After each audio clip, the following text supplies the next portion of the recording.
What? You don't need a massive 20% down payment to buy a house? That's right, you have been lied to. In fact, I have never put 20% down on a personal property that I've purchased for myself, which I'm gonna go more into in number 4. I'm going to uncover 5 very wrong misconceptions about buying a home today that have been stopping you from buying that house, building wealth, and living in a place of your own. Hi, I'm Robert Webb, team leader of the Destination DNJ Home Selling Team. I'm here to help you navigate all things real estate, specifically focused on helping our clients with buying, selling, and living here in the heart of NJ, North and Central New Jersey. And all I ask is that you give this video a like for me. It helps me get this information to more people, and for that, I thank you. Now, there is so much flat out wrong information out there about what it takes to buy a home. And today we are going to go over 5 massive action-halting misconceptions about buying a home so that you can cut through the noise and start planning and taking massive action to build your future. Let's start with the number 1 lie I see floating around, is that you need near perfect credit in order to qualify for a mortgage. This one is simply not true. So if you have been waiting to get that 800 credit score and throwing money away to rent, I am about to blow your mind. While credit is important and lenders will use it to assess their risk when it comes to lending out money, there are so many programs out there for all types of people. I have seen lenders approve borrowers with as little as 580 credit scores. So if you have been waiting and missing out on buying a home while you build your score, stop. This is officially permission to speak with your lender about your situation and see what that looks like. But what you need to know about that is that the lower your credit score, well, the higher the interest rate typically is. The lender is essentially saying, hey, the credit score is low for some reason, and for the increased risk that we're taking, we want a little bit more of cushion when we lend out our money. It just kind of is what it is at this time. But my favorite part about getting a mortgage here in the US is that you always have the opportunity to refinance it later, unlike some other countries that they don't get that opportunity. So you really can have your cake and eat it too. You can get a loan now and start participating in the benefits that come with owning a home, and you can build your credit at the same time. In fact, a mortgage is going to help accelerate building your credit score, and then you can refinance into lower rates later on. Win-win.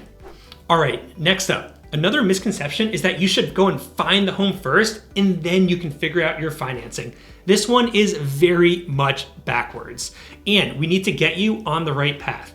Why would you spend your time and your realtor's time going and looking at homes that you may or may not be able to afford? How do you know what the requirements are that the lender is going to have when they look at you and your income? The first step in finding a home is finding a realtor you can trust to work with. But the very quick second step is getting pre-approved. This is going to give you clarity around your budget that you are definitely working with and dictate the rest of your criteria that you have to work with. It will tell you which towns work, if you can plan to get a 3-bed or a 4-bed, and most importantly, allows you to make quick decisions. Imagine finding the home that you love to then have to wait to get pre-approved. And then someone else swoops in and gets that house. Plus, getting pre-approved is a piece of cake. I actually made another video walking you through it. I'm gonna leave it down below that if you wanna check it out after this video is done, I highly encourage it. All right, the third misconception is that you need to get your dream home ASAP. If you are just starting out on your home ownership journey, expecting to get the home of your dreams that you're gonna be in for the next 30 years, well, that can be a bit unrealistic. And if you have that in your mind, it might make everything that is on the market and in your budget fall completely short of your expectations, and you'll never take action. I'm not saying that you shouldn't have expectations. I just think they should be realistic expectations. And so many people that now have that dream home, they typically worked with a starter home first. They built equity and savings, took advantage of the power of real estate, and then leveraged that decision into the home for the future.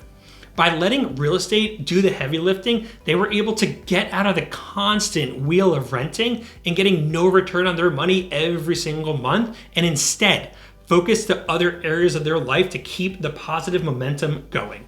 Now, let's circle back to one of the more common myths I see, and that is that you need a 20% down payment to get a mortgage. I have never ever put 20% down on a personal property that I have purchased. And I will continue to put less than 20% down in the future. There are programs where you can put as little as 3 or 5% for conventional products and 3.5% for FHA products. There are even programs that can do 0% down payments if you fit the right criteria.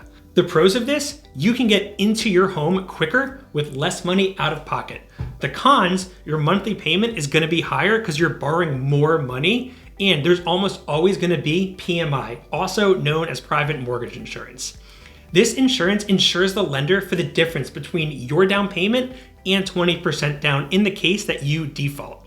And while it is an additional monthly charge, I have always looked at this like, 1, it gets me into a home sooner and I can take advantages of the benefits of owning a home quicker. And 2, it allows me to keep more money in my pocket for other money-making investments. And 3, it actually gets me a better return on my money. Your house is going to appreciate the same amount, whether you put 5%, 20%, or 50% of a down payment. Let's take my first ever primary home as an example. I purchased it for $200,000 with 5% down or $10,000. That property is worth around $400,000 today, which is $200,000 more than I bought it with only $10,000 invested into it. That means that my investment brought me a 20x return on my initial money.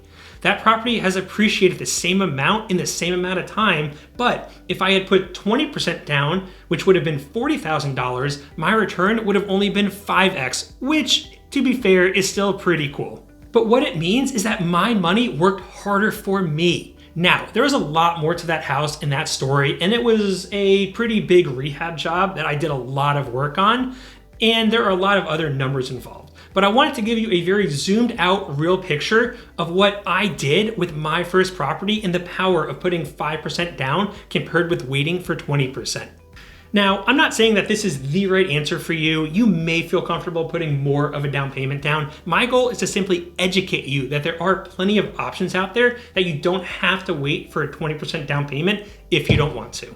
All right, the last misconception I want to talk about is that schools don't matter if you don't have kids. I hear this all the time. And while you can decide to live wherever you want, let me show you the other side so that you have all the information. When a township has good schools and prioritizes them, it tends to attract people that are willing to pay more for their child to go to that school.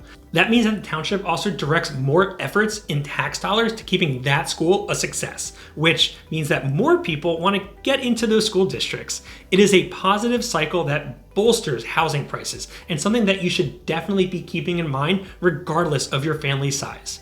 I like to use niche.com to look at school district rankings compared with greatschools.org. The number that greatschools.org feels very arbitrary when it comes to ranking schools against each other. What I like about niche is that you get an actual ranking of the entire state when it comes to looking at that either school or total district. And that allows you to make better educated decisions rather than just dealing with an arbitrary number that I don't really know how they got. Did you learn something new? I try to bring as much value as possible here on my channel. And if that's something that you value, consider giving this video a like and sharing it. I keep bringing you content every single week so that you can be better educated when it comes to buying or selling your home. And if you want to get started working with me and my team buying or selling that home here in the heart of NJ, I want to invite you to click the first link down below in the description to learn a little bit more about us. If you decide to go further and contact us, we would love to have a chat with you about your needs, what you're looking for, and how we can help.